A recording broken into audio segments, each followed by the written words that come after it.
a metáfora de desktop que a gente usa em todos os sistemas operacionais, tanto de computadores pessoais quanto de servidores, está fadada a morrer. Então, Pois é, eu resta fiquei saber, pensando agora. resta saber quando irá surgir uma não uma releitura, mas uma alternativa, uma opção, e como ela vai ser. Uhum. Bem interessante esse trabalho, né? Eu fiquei pensando ali que a gente vai fazendo coisas no computador, por exemplo, e ele vai trabalhando na sequência dele, né? Que vocês disseram, esse que seria o sistema modal. E deveria haver um sistema que trabalhasse de uma forma mais orgânica. Fiquei pensando que a gente tem várias formas de ir processando as informações na nossa cabeça, né? Às vezes a gente vai de forma bem linear e às vezes a gente vai, lembra de uma coisa e começa, para aquilo que está fazendo e começa a processar pensando numa outra coisa, mas ao mesmo tempo quase está pensando naquela outra coisa que estava fazendo. Mas os computadores, eles um pouco trabalham assim, né? Não sei o que vocês pensam, mas me parece que um pouco quando eles permitem que a gente vá entrando num link e vá fazendo pesquisa naquilo e ao mesmo tempo já está fazendo uma outra coisa numa outra aba, ele mais ou menos está trabalhando como o nosso cérebro, não está? Sim e não. A ideia dali seria o sistema próprio, a interface, sistema, perdão, Hum, configurar os espaços de trabalho com base na intenção do usuário. hum, Por exemplo, eu quero realizar uma pesquisa, eu tenho um espaço de trabalho. uhum, Eu quero, sei lá, escutar uma música, ele já fica em outro espaço de trabalho. uhum, No esquema de duas abas, você está tudo na mesma área de trabalho, no mesmo desktop. uhum, E, segundamente, por exemplo, você está editando um texto. Às vezes, por muitas vezes, a intenção é só escrever um texto legal, um texto bom. uhum, Por, por exemplo, esse artigo para cada grupo aí. uhum, E, e, mas quando você vai. Mas tá, você já escreveu umas 20 linhas, você não quer perder o seu trabalho, uhum, e aí você vai salvar. Nesse momento aparece uma janela pedindo o nome do arquivo. uhum, A sua atenção se desvia para escolher um nome e uhum, depois volta para o texto em si. sim, Nesse meio tempo, ninguém garante que você não. Esse desvio de atenção, ele hum, afetou negativamente o seu trabalho, de alguma forma? uhum, Por, às vezes pode afetar. sim. Eu fiquei pensando quando vocês disseram que muitas opções acabam distraindo o usuário, né? E muitas vezes é isso que acontece quando a gente acha um recurso legal, porque tem muitas ferramentas, né? E acaba se desviando do foco principal. Por exemplo, quando eu aprendi a usar o Prezi, eu ficava horas e horas e horas tentando fazer uma apresentação lá no início, né, quando eu comecei a usar o Prezi. E, e daí demorava muito tempo para fazer uma apresentação que seria bem mais simples de fazer se eu fosse usar os slides do PowerPoint. Claro que a forma visual da apresentação no Prezi é mais interessante do que no PowerPoint, porque não faz todos aqueles movimentos de aproximar também daquilo que a gente vai projetar. Se tem uma imagem, ela fica muito melhor apresentada, porque a gente tem a possibilidade de dar o zoom na imagem, né, no Prezi. Mas tem isso, né? Distraia, às vezes, o usuário, né? Realmente. Então, isso é interessante. E isso leva para uma discussão ética também, né? Da questão da liberdade. quando eu tenho muitas opções, eu realmente sou livre ou não, né? Ah, a quantidade de opções é sem dúvida um reflexo da liberdade. Uhum, Afinal, você pode escolher, por exemplo, se eu quero, eu quero escolher uma rede social para uhum. eu entrar. Eu tenho diversas opções, não uma só. É um reflexo da liberdade, sim, Uhum. mas quem diz que ela não, a liberdade não pode ser caótica de vez em quando? Na Sim, verdade, a gente já provou várias vezes que a gente não sabe lidar com a liberdade, né? Uhum. Em E quando se fala em filosofia. produtividade é a mesma coisa, até porque quando eu trabalho num Windows ou num Linux, eu sou menos produtivo do que quando trabalho num Mac, onde a nossa liberdade é menor e a nossa produtividade é maior. Hum, Isso é o que a gente discute em ética. Quando a pessoa tem muitas opções, ela acaba sem saber qual seguir. E foi bem o que vocês disseram no trabalho de vocês, né? A pessoa fica meio que paralisada. Ela demora para escolher e tomar a alternativa, porque ela fica calculando muito, né? As consequências em cada opção. Isso é o interessante, o que deveria ser feito, mas quando a pessoa tem muitas opções mesmo, ela pode se ver paralisada e é como se ela não tivesse liberdade. É como se ela não conseguisse optar por uma alternativa. Né? É semelhante quando a pessoa está sendo coagida. Quer dizer, diferente quando ela está sendo coagida, mas ela fica sem opção. É como se ela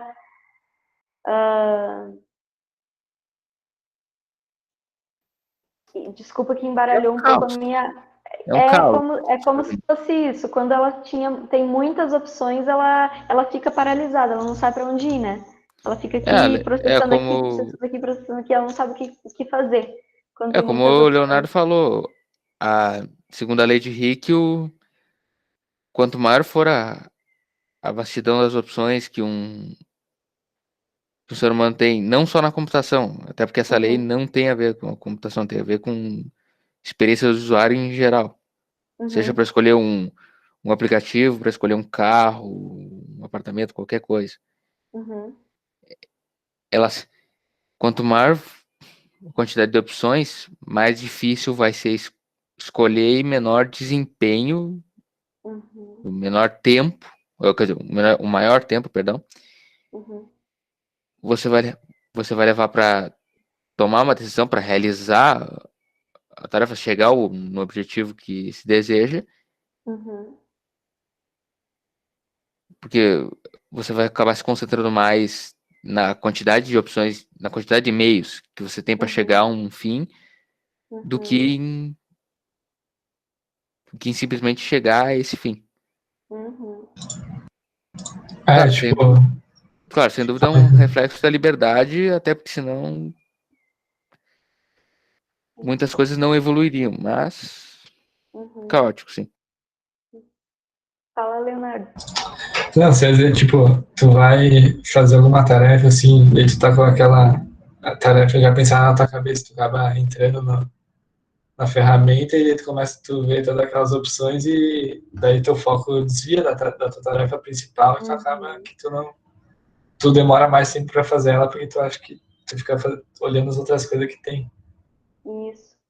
Isso acontece direto quando a gente lembra que tem que fazer uma coisa no celular, daí tu pega, tem uma notificação lá no aplicativo, no outro, daí tu vai resolvendo aquilo, daí tu lembra, mas o que que eu vim mesmo fazer aqui, né?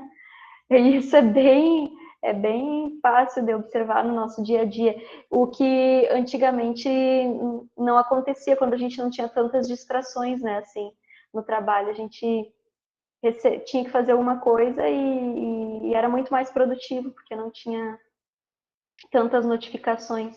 Inclusive, eu acho que eles comentam isso naquele documentário Dilema das Redes, não é?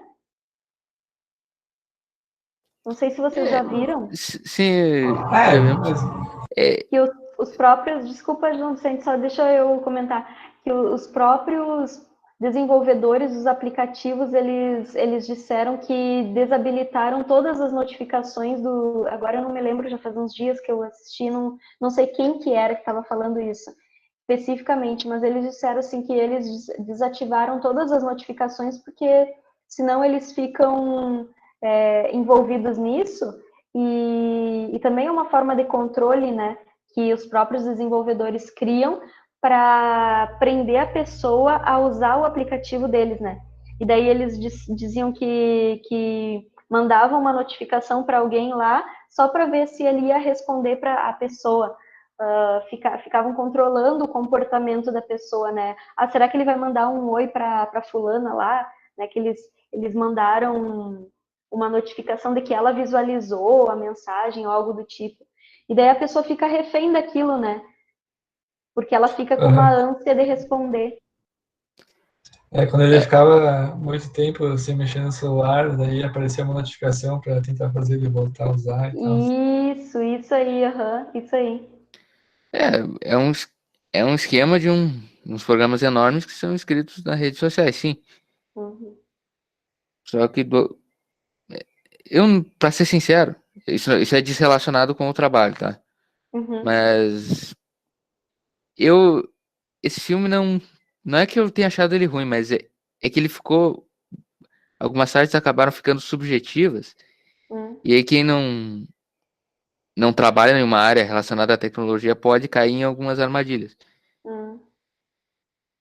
Por exemplo, aquela coisa que tinham três homens olhando pro perfil daquele adolescente, Uhum. tentando controlar e mandando mensagens. Ele não. Assim, uma pessoa ingênua pode acabar acreditando que aquilo é real, que, que existem realmente seres humanos, desculpa a expressão, entre aspas, do outro lado da tela, dizendo que tipos de notificação vão aparecer, o que vai aparecer como notificação para um usuário específico. Mas que define isso é um programa enorme Inteligências artificiais, né? puxando. É, se tem alguma talvez tenha inteligência artificial no meio, não tem como saber porque é software proprietário, a gente não tem como saber tanto assim, só o que se tem como saber são por análise de rede. Por exemplo, é assim que a gente descobriu que, por exemplo, o TikTok espionava as pessoas. É assim que Uhum. descobriram. Porque tinha algumas conexões em HTTP, com o protocolo HTTP que aconteciam simplesmente quando ele estava fechado. Tipo, por que tem uma conexão envolvendo esse app se ninguém está mexendo nele? Uhum. Mas assim, não é um ser humano específico e ninguém mira em um usuário específico. Eu posso Fora adicionar que. uma coisinha que eu acho relevante? Se tu puder deixar eu terminar. Assim, Ok. aí, enfim, ninguém mira em um usuário específico e, bom, basicamente, toda vez que se registra em uma rede social ou em qualquer programa de código fechado, Uhum. que ele não tem uma licença, digamos, formal, como a licença geral pública, ou a licença MIT, ou a licença Apache, muito provavelmente vai ser uma licença de acordo final de usuário. Até o Windows funciona dessa maneira. Que é um acordo que você basicamente seleciona uma caixa de texto e é como se assinasse um contrato. Se ele está dizendo que você aceita enviar algum dado dito como dado sensível, por exemplo, a LGPD, olha, basicamente você clica nessa caixa de texto, nessa checkbox, perdão, e você aceita disso, está dentro, eles podem capturar os seus dados e isso está dentro da lei. Se está certo ou errado, não é isso que eu estou julgando. Mas enfim, não é nada ilegal, nem nada do tipo. É esse tipo de armadilha que as pessoas tendem a cair, como se fosse algo ilegal e eles estivessem roubando com algo que não foi voluntariamente aceito, foi que o usuário concordou. Mesmo não lendo afinal, mesmo não lendo um contrato, se você assina, ele é válido. Na verdade, o Dilema das Redes, ele veio só Só um pra pouquinho, Luan, avisar o... Ah, tá. que a Luísa tinha pedido para falar e daí a gente passa para ela, daí depois pra ti. Eu não sei se nos outros celulares também é assim, mas no Android, se algum aplicativo no fundo tá funcionando com coisas tipo microfone, câmera, ele vai te avisar o Android. E isso também me lembra que tem muitos aplicativos que também, igual isso que o João falou, eles têm a tua permissão de pegar os teus dados. Por exemplo, o Face App, ele deixa bem claro que ele pode armazenar as tuas fotos e usar isso para sabe-se lá o quê. Talvez vender essas informações para criar uma base de dados e outras coisas. Assim como o Google pode usar o teu microfone para detectar os seus interesses, os tópicos que tu pretende procurar. Tipo, eu lembro que meu pai estava falando de viagens, ele pegou, abriu o Google e já estava nas sugestões essas coisas de viagens. Então, isso que o João falou de a gente permitir, eu acho bem perigoso, porque a internet ainda não tem um sistema de leis unificado. O Gabriel falou que tem um documentário, eu acho que eu já ouvi falar sobre, mas eu não lembro o nome, sim. Os que eu conheço É um assunto bem Hackeada, interessante isso de dados redes, e a permissão que a gente dá. Isso. Na verdade, acabou de falar sobre esse documentário. Dilema das Redes a gente estava falando antes, né? Isso. E o Privacidade Hackeada também é importante, né? A gente teve um evento na UPF o ano passado, no segundo semestre do ano passado, que se chama Seminário sobre Universidade de Formação Científica, que a gente abordou junto com os professores da Ciência da Computação, o documentário Privacidade Hackeada. E daí até eles já falaram da Lei de Proteção dos Dados, né? Lei Geral de Proteção de Dados. Só para Que comentar. foi tema também do evento da semana passada de vocês, né? Eu queria ter assistido, só que eu tinha aula na quinta-feira à noite, que era a palestra que mais me interessava. Se alguém quiser assistir um documentário com uma visão mais técnica, por exemplo, quem está fazendo ciência da computação, engenharia, ou mesmo quem não está, não é tão difícil de entender, que ele aborda bastante parte de ética, não tanto na construção, mas licenciamento e venda, distribuição de software. Alguns dos meus colegas já vão lembrar que eu já mandei. Já enviei para eles assistirem. Se chama Revolution OS, que ele trata sobre a criação de um projeto chamado Projeto GNU no final dos anos 80, que era quando basicamente uma coisa que o Bill Gates começou, que foram as licenças de código fechado, que até então não existia nenhuma lei, documento, licença, nada sobre distribuição de software. Basicamente, não existiam documentos. Aí ele criou isso e basicamente todas as licenças que se baseavam na dele, por exemplo, se alguém tinha um software e queria colocar uma licença e só existia essa feita sobre era Homebrew Computer Club, baseada na dele, teria que pagar uma certa quantia pro autor. O projeto GNU, que surgiu no MIT, surgiu de um ex-funcionário do MIT, chamado Richard Stallman, e ele basicamente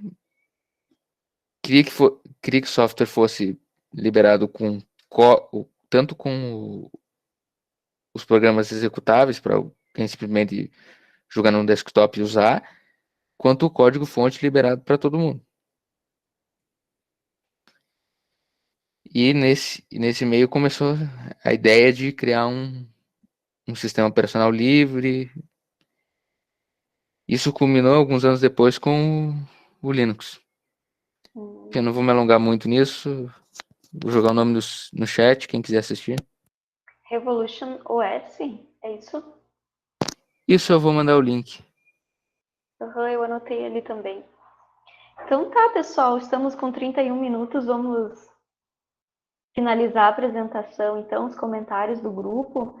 Eu acho que é bem interessante, uma das coisas também que é importante, que eu queria até ter comentado um pouco mais com vocês, seria a possibilidade de essas alternativas ao modelo de desktop auxiliarem na acessibilidade, né, que foi essa relação que o grupo fez com os objetivos da Agenda 2030, que um modelo, uma alternativa a esse modelo poderia auxiliar para pessoas com deficiência visual, é isso?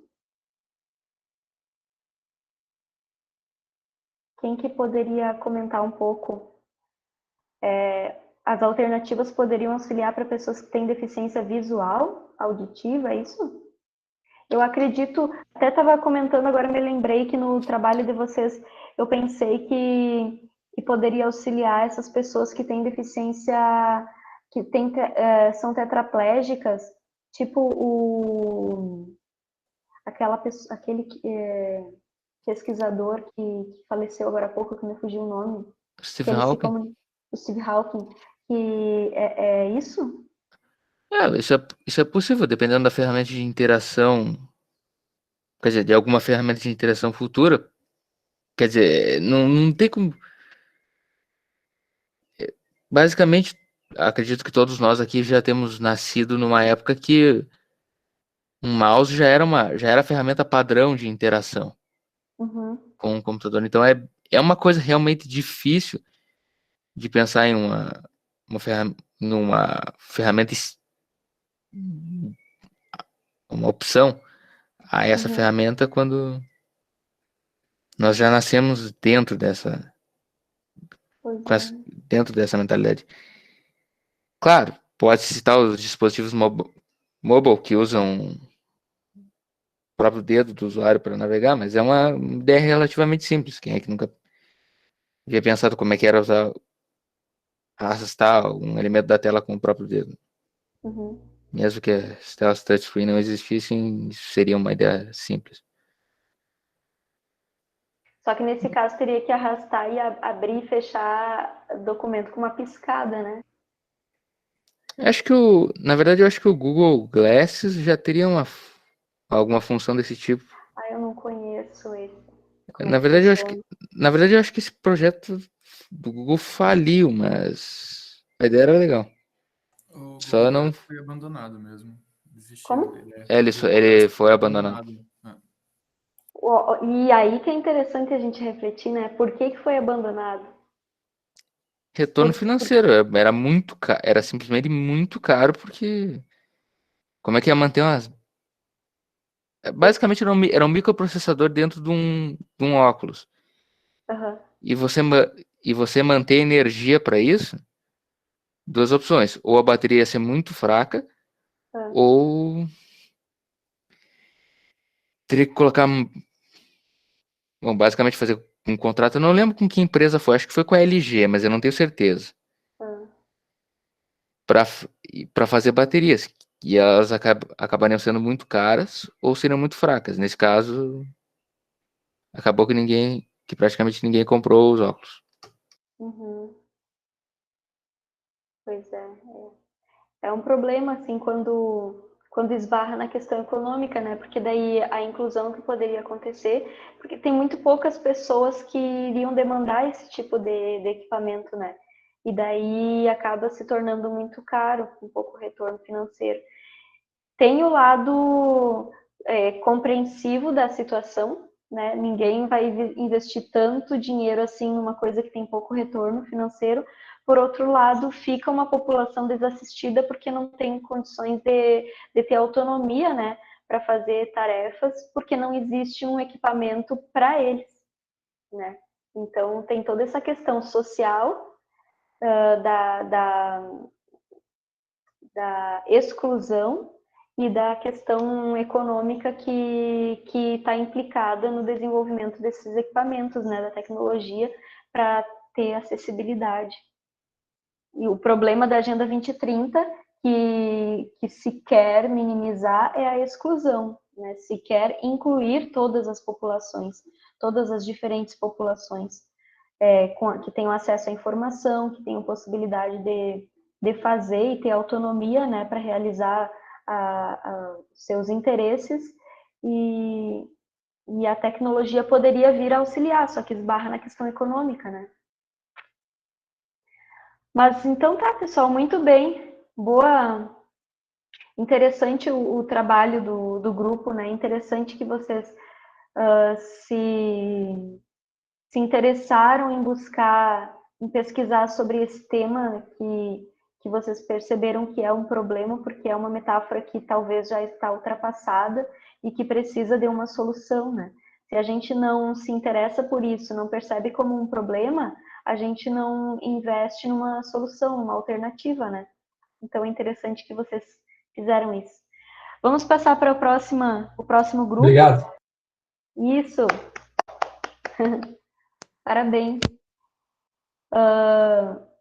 O próximo grupo vai apresentar sobre, tá aqui na minha tela, design de web e a educação infantil. E é composto pelo Arthur, Augusto, Gabriel Piaia, Pedro e Vitor Colli. Então, eu vou parar essa nossa gravação aqui da discussão.